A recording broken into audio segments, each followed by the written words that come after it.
And welcome to the Nuke We forgot to clap. My name is Andrew. My name is Lisa. So Lisa, are you going to Barbenheimer? Barbenheimer? You mean Oppenheimer? No, Barbenheimer. Oh, okay. The combination Barbie-Oppenheimer Oh, pairing. that makes sense. Yeah. Do you want to clap first? I don't know if this is going to be helpful for you or not. No, it's fine. Okay. So I don't know. So I was just looking before we started at the different movies that are out in theaters right now, and there's actually quite a bit of possibilities here for me. You know, but I did see both of those. I didn't know what Oppenheimer was. I've obviously heard about Barbie because who in the freaking world has not? They have oversold this thing. How have you not heard about them together though? Like that was the whole meme, was that it was like, well, how are these two totally different movies coming out at the same time? No, I have not. I've not seen that meme whatsoever. However, I've been removed from the world for a while, so I'm not super big. Not that I'm not super big. I just am not super. What's the word? Present on the internet, I guess. I don't know. Not present. You're internet absent. I'm a little bit internet absent from the goings on, at the trends, the news. It's not by any other means than I just don't have. You just don't? I just don't. I can't focus on more than one thing at a time, to be honest. It's just like limited brain capacity. And so I forget that the internet exists sometimes. Or not the internet, but like socials and like that stuff. Or like, I think that's healthy. I probably you gotta step back every now and then. It probably is. But then there are times, don't get me wrong, there are times where I'm like heavier, like a lot heavier in that space. But it's just lately I've been not so much. So yeah, I guess I missed that. What is that about? Like just the fact that they're so drastically different? They're so drastically different. They were coming out on the same day, I believe. So everybody was like, "Well, okay." What do we watch? It's like, what do you do? Like, do you like dress in pink and have a mimosa and go see Barbie, and then you change into like a tweed jacket and a smoking pipe, and you go see Oppenheimer, and then discuss the ramifications of the ethics of creating the nuclear bomb? Okay, so I would think Oppenheimer first. Because that's like high intent. That's what I said. Yeah, and then you chase it with Barbie because... Yeah, it's like a palate cleanser. Exactly. See? That's exactly what I said. So the internet has kind of agreed upon Barbie then Oppenheimer. Really? That's weird to me. Why would you want... That is weird. Yeah. That's weird to me too. I think it's because like you want to like have... I guess the emotional trauma of going to see Oppenheimer, it's like you want to have Barbie first, I guess, to make it easier to ease into. But yeah, no. I agree with you. Thank you. Yeah, it's the only way to go. Let us know if you have different thoughts. So now that you do know about this, are you going to see them together? Not on the same day. Like I don't know. That's a lot of time sitting in a theater. Yeah, it's like 5 hours of movie, so I'm doing it. Oh, okay. Yeah, me and my friends we planned a little downtown Disney day, and we're gonna go and watch Oppenheimer, and we ended up doing it the right way. Thank you. Oppenheimer first, and then Barbie. Well, then that was mostly because of movie times. I approve. So what I've noticed though is like at least near me, there are 1, 2, 3, 4, 5, 6, 7 times available for Barbie and 1 time available for Oppenheimer. So yeah, there's definitely less showings, and people want to see when they were like, you got to see Oppenheimer in IMAX, right? Because it's like, that's an IMAX film. So, but they also have. So okay, explain to me what do you mean by IMAX? What is that? How's that different? It's just the sound quality. IMAX is it's like a whole slew of things. I mean, honestly, there's only like one IMAX, true IMAX theater in Orlando, I believe. But it's a bunch of stuff. It's like, let's see. It's a... Like, well, how does that superior, I guess? It's a bigger screen. It's like higher quality audio. It's like a bunch of different stuff. It's like quality of movie viewing experience. It's a higher resolution projector, I believe. It uses 70 millimeter film through the projector horizontally. This technique produces an area that's about 8.3 times as large as the standard 35 millimeter format. So bigger, wider screen. And even bigger than 70 millimeter vertically. And increases visual impact, multi-screen cooperation, digital projection things. Dang. Yeah, it's a whole thing. It's a technology, and it's very branded. So interesting. IMAX gets all the proceeds, but yeah, that's why I think a lot of people that are like get the off-brand IMAX. They're like, yeah, we do the IMAX things, but we don't pay the license. I see. Well, one thing I'm noticing is that there's a lot of like horror movies. Drama horror, and I'm like, what, like horror suspense, like, wow, I'm like, good. Okay, interesting. But so here are things that come out to me where I'm like, well, some things will not stand out to me because I've literally never heard of them, so they could be good, but I just don't know because they were probably aired on social and I just never saw it. So anyways, you haven't heard of Insidious? I have heard of that, yeah. Is that? Oh yeah, so that's one of them. But I don't know what that's about. That's a drama horror. Yeah. Is that? Have you? There was an original Insidious, and this is Insidious: The Red Door, which is all in the. What universe is this in? It's in a universe. I was waiting for that. It's Insidious universe. Let me see. It's the couple that they were a real couple that lived like in the 70s, and they were like basically the start of those like ghost hunting kind of groups. They were a ghost hunting like duo, husband and wife, and they're like famous because they basically are behind a lot of the legends that exist today, like Amityville and all that stuff. Like they're somehow involved with that because they were just like such a big name in that space, so they pretty much were at all of those like super haunted, well-known like historical things, and so they've created like a movie universe around that where like this couple was involved in everything, and they show up in all these different movies, even though they're mostly totally separate horror stories. But like the same characters will show up from like that couple. It's interesting. Okay. That they just kind of like tie it together in this like kind of like random way, but yeah. Huh. Okay.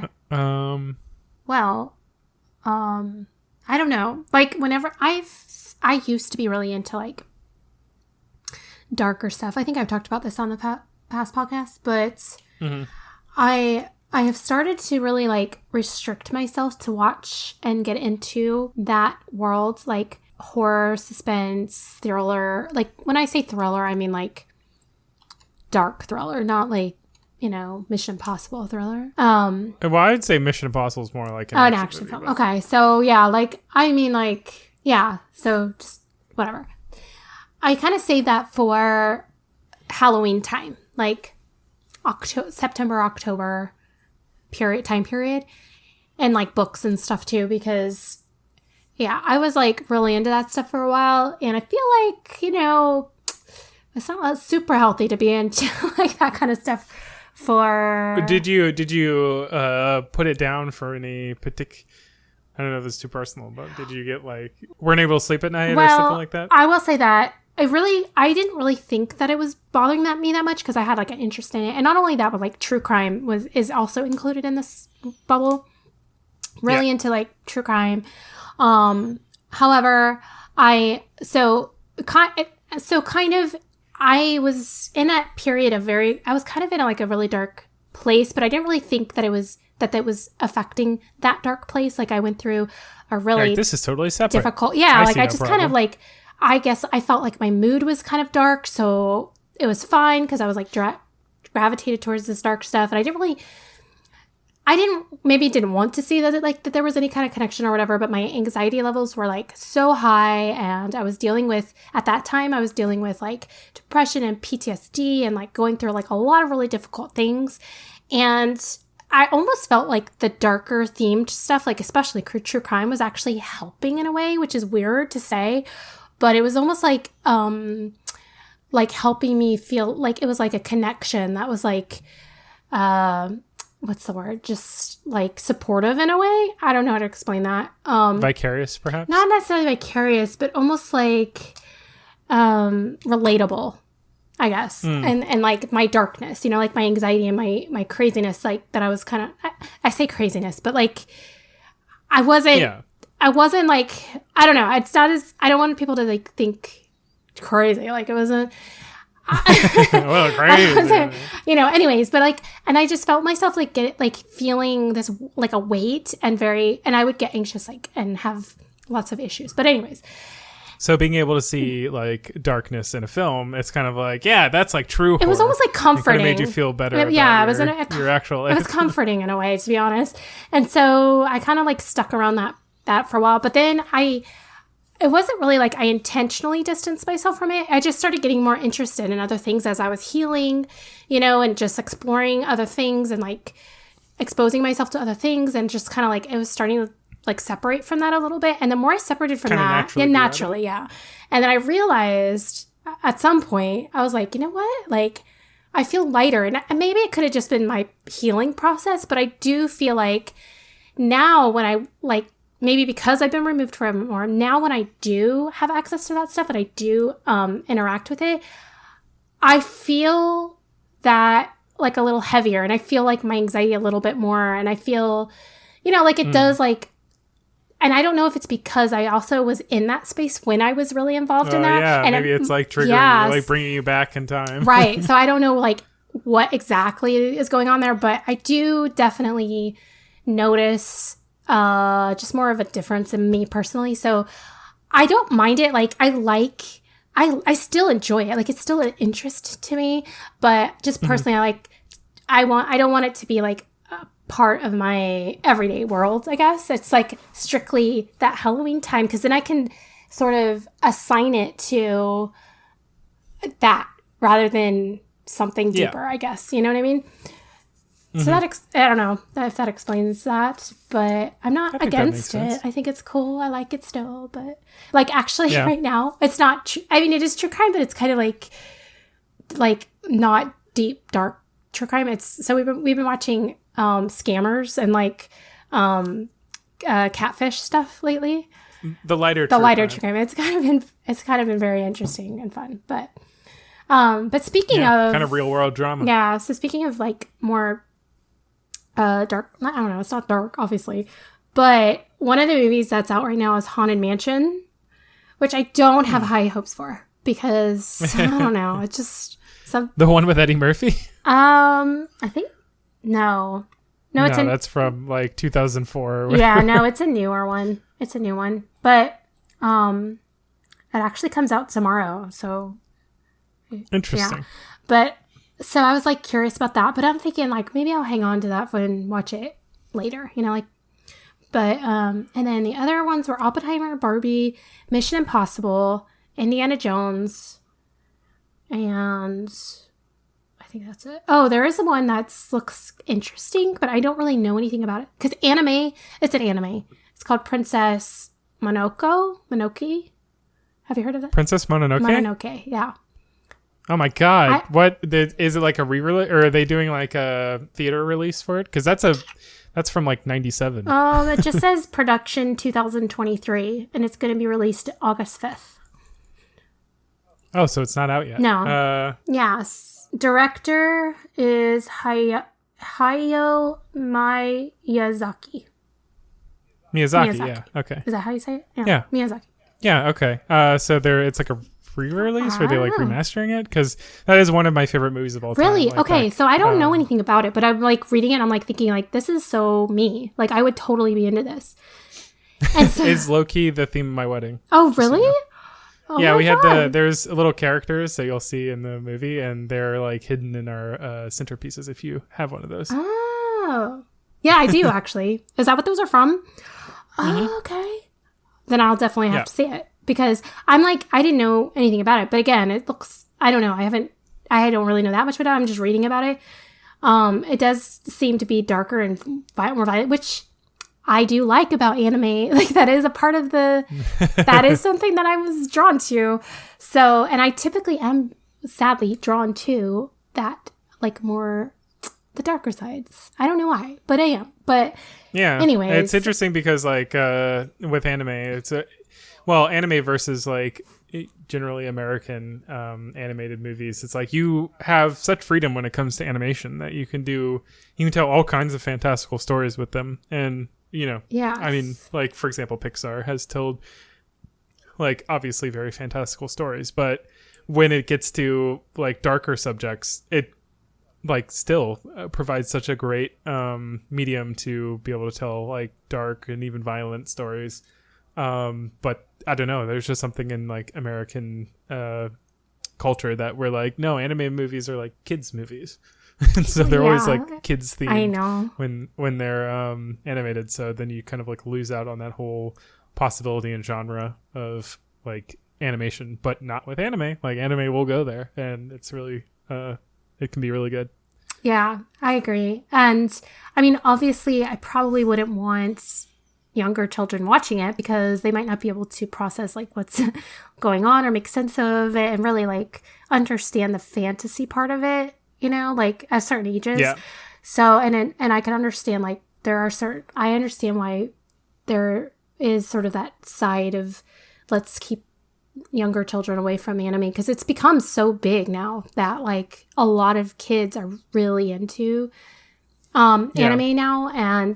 But I can understand like certain anime I could see being not really kids friendly, but yeah, I mean, I think that's part of the stigma that crops up around it is like a lot of parents are like, oh my gosh, like anime can be so like sexual and violent and like horrific. And I think they just don't look at it from the perspective of like, again, they look at it through the like Western culture lens where it's like, oh, this is supposed to be for kids. So they're like sneaking they see like sex cartoon, and violence into kids movies, but it's not meant to be a kids thing. Right. It's like you have to stop looking at it being animated as it being for kids. Exactly. Like, yeah. It is a whole like medium in and of itself, and there are stuff that's for kids and there's also stuff that's for adults. Yes, it's not like Pokemon kids. This movie not. Death Note perhaps not. Yeah. But I'm interested. Death Note's not that I am so interested to watch this though because I would say Princess Mononoke is fine for kids. I would say. Really? I watched it when I was like 12, I think. Okay, because it says I wouldn't say it says it's one like, of Miyazaki's most dark and mature films, and certainly violent. Yeah, I mean there is violence, but it's not egregious and like over the top like a lot of anime is. It's Miyazaki as a whole is pretty wholesome. Like he does like Spirited Away and that kind of stuff. So to say it's one of his darkest is not saying like it's that dark. Oh, okay. It's not like. It is, I guess, yeah, that is a good point. It's like more mature than his other stuff. So maybe not like 8 years old, maybe more like 14 years old, kind of appropriate. Yeah. But. All right. Well, now that I know that, because to be honest, like I've dabbled in other anime. So it's kind of like a hit or miss for me. Sometimes I'm like, oh my gosh, that's so good. And then other times I'm like, oh, what have I gotten into here? Because I'm not that it's in any way weird, but just like it's not my cup of tea, I guess. So I'm like, so yeah, it is kind of hit or miss for me, but I definitely have always liked this style, I think.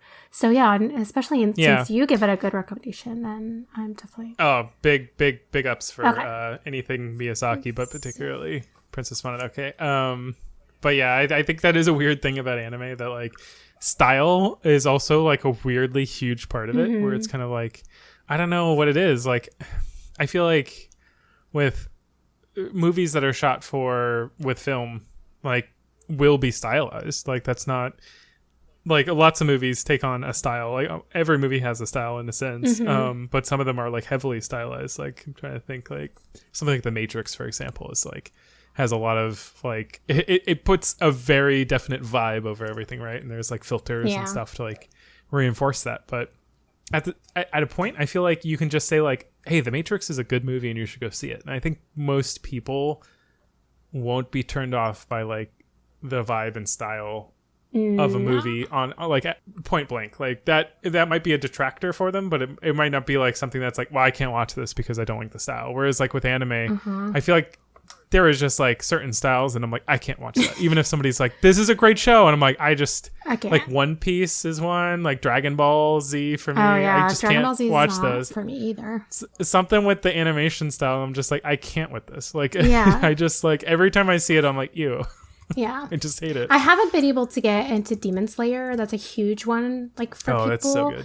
And I don't know why, but like I have yet to, I mean, I really haven't gone that deep into it. I just kind of watch like a little bit here and there. But that's one that I'm not sure about. Like I'm on the fence about because it hasn't. Because of the style? Well, I don't know. It just hasn't drawn me in, I guess. But I didn't realize how short it was because I thought it was like there's probably like tons of seasons out, but there's only like 2 or 3 out, which shocked me. I was 2 with a movie in the middle that they turned into a season. Oh, okay. So they're doing a thing where they were like season 1 and then they did a movie and then they did season 2, but then they like broke the movie up into episodes and made it like a season 1.5. Okay. Would you say that like you've seen it? So would you say that's like kid appropriate or not kid appropriate? It's pretty violent. This is one of those things where it's like, what are you okay showing to your kid? It is fairly violent. It is an anime that I would say kind of stands out, and I would squarely put it in like the adult section, but like not. It's one of those that doesn't really have much like sexual anything like that, and see the one I think of, Attack on Titan. Like, those are a few of the like more adult ones that actually happen to be like very low on fan service, which is like usually a staple of the the anime genre. That's like once you get into adult range, there's going to be like some sexual nature to it. Yeah, so. I really haven't seen much of that. Like at least in the ones that I've gravitated towards and watched, I haven't seen very much of the sexual element. I'm more violent and dark, but. Yeah, not yet. Anyway. Might be just like the genre, like the funnel that the algorithms found you. That's true. The things you're. But I will say that like the majority of the people that have told me they love Demon Slayer are kids. I'm like, okay, I'll watch it, and I'm like, yeah, it is. I would say like obviously, like kids watch, like teenagers for example watch R-rated things. I would say it's R-rated, but like it's on the lighter side of R-rated. So it wouldn't be crazy to like have a kid watch it if you're like, this is going to be kind of violent, but just give them a disclaimer or something. Oh, interesting. Yeah, because I feel kind of awkward because I'm like, I don't love having conversations about anime with kids because like at the same time I don't always know what they're talking about because I don't watch the same stuff that they do or whatever, and I'm like, and I don't want to like support it if it's not okay, like in front of their parents or something. But I'm always like, I think it's great, and then if your parent lets you watch it, then that's up to you. Yeah, but I think like you said, a lot of parents don't know. They're just like, oh, my kid's watching a cartoon, so cool, I'll leave them to that for a while. Like they're not. It's just kind of like that that question of like, if you find your nephew like drinking a beer outside, it's like, do you rat him out? I know. It's funny because I don't know if I should even say this on. Well, let's just say that that I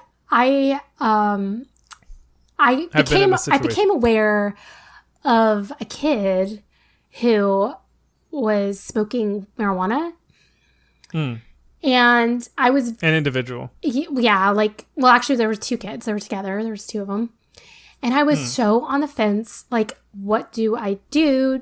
Are the parents aware? Do I tell their parents? I asked them, like, I was like, what are you doing? Like, what's going on here? That kind of thing. Like, but at what's going on here? What's it? Sheriff's in town. What's this about? Yeah. Like, I didn't want to seem like I was chastising or criticizing because I don't know their like family culture or whatever. Not that it's necessarily okay just because family's okay with it, but like, I was like, where do I... At a certain point, it's none of your business. Yeah, right? like so what... You're like, is this my business? What is my business? Is this my... Yeah, exactly. And I hate... Like, that is the worst case scenario, to be put in a position where you're like where kids involved or like a family's involved and like there's something going on in front of you and you're like, okay, now where's my responsibility? You know what I mean? Like, where's my... What should I do? But I did end up telling the parent, but in a way that was like not making... Yeah, you know about like, them. Yeah, like not making them feel like I'm judging, but also letting them know I was a bit concerned and that like they shouldn't really be having... They shouldn't have... You know what I mean? Like, I was like, do you know about like whatever? And they're like, God dang it. Yeah. And they kick open the door and they're like, Jimmy, you ain't sharing with Mama anymore. Come over here. Yeah. Give me that J-bomb. And she lights it up. No, yeah. So it was all taken care of. It was under control and everything was fine. But I was like, there's that whole like, what's my moral obligation here? What do I do? But, yeah, that's a definitely interesting question. Yeah. And same with like the anime thing, same with like other things that you see and witness and whatnot. So, yeah. True. Anyways, go out there and watch a movie and tell me if they're any good. Rate, review. And if you're feeling really generous, rate and review this podcast because we could really use the help. Oh, and I bashed American animation recently. Well, not really bash, but I was like, it's mostly for kids. I would throw out there Spider-Man across the Spider-Verse. Oh. And also Into the Spider-Verse. Oh, yeah, there is a new Spider-Man out. Is that the one you're talking about? Some of the best movies. Yeah. Those are amazing movies, adult, kid alike. Yeah. They're fantastic. Amazing. Okay. So, go see that. Noted. All right, kids. All right, kids. We'll see you next time. Go light up your J's. Don't let Lisa catch you. She'll rat you out to the 5-0. That's right. Skip school. Don't worry about homework. It's not important. Go travel. Stay out of the woods. And no, don't stay out of the woods. Catch you next time. Go in the woods. Go into the woods. Never come out. Rub yourself in honey and carry beef jerky. I wouldn't suggest that. Don't listen to us. We don't have the best advice. We're just here to... This is legal advice. I'm a lawyer. Oh no, that's a lie. I'm not a lawyer. Bye. Bye. I love you, that's why I say cheerio, not goodbye. Remember our old tune, be back soon. I felt awkward recently because I gave somebody bear advice, like kind of inadvertently. They were like, "Oh, I thought," because I posted that picture of the bear we saw. Yeah. And they were like, "Oh, did you fight it? Because I heard like black bears, you're always supposed to fight back." Oh. And I was like, I mean, like, if you're in a fight, but like they're actually pretty chill. You could just like not fight them. And then they were like, "Oh, okay, so I should just like be chill around black bears." I was like, you "Yeah." should actually like. But then I was like, I don't know if I want to go on record. So I was like, I'm not a lawyer. I'm not well versed in bear law. I am not a bear aficionado. I am not a trained National Wildlife. I do not speak for all bears. Yeah.